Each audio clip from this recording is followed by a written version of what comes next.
Riga, Latvia. As Russian President Vladimir Putin flies to Beijing to meet with his strongest and most important ally, Chinese President Xi Jinping. The leaders are each grappling with crises of their own, making Russia's disastrous war against Ukraine and China's economic stumbles, which have eroded confidence in Xi's rule.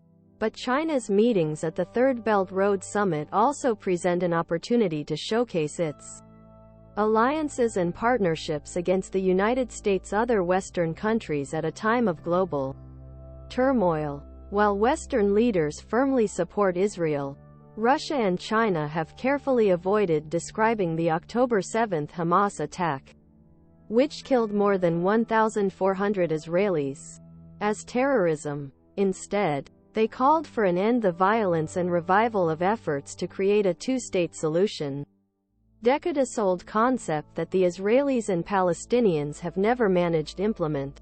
Moscow and Beijing accuse Washington of a Cold War mentality and of trying to divide the world into geopolitical blocs. Putin's deepening relationship with Xi is evidence that global fault lines hardening. China, Russia, North Korea, Iran are on one side, the United States, its NATO Pacific allies on the other. Meanwhile, many global South countries are reluctant to take sides.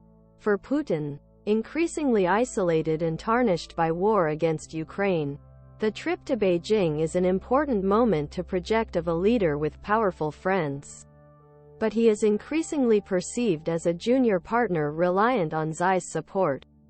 This relationship is actually deeper and more solid 2 years after the war than it was before the war. Alexander Gabuev, a China and Russia expert at the Carnegie Russia-Eurasia Center, said much more is happening on Chinese terms. Gabuev said Russia and China are growing closer as they confront the United States.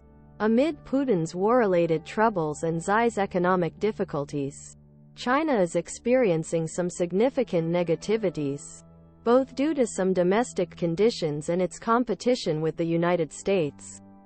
But these problems have also given a certain impetus to the bilateral relationship. He said, Russia has nowhere else to go for a huge new market for its commodities. Putin literally has very few places to go. The Russian president's trip has been halted by an arrest warrant issued by the International Criminal Court for alleged war crimes. And this week's visit is only his second abroad since his indictment in March, following a trip to Kyrgyzstan's capital Bishkek last week. According to Russian Vice President Yuri Yushakov, the two will hold private talks on Wednesday.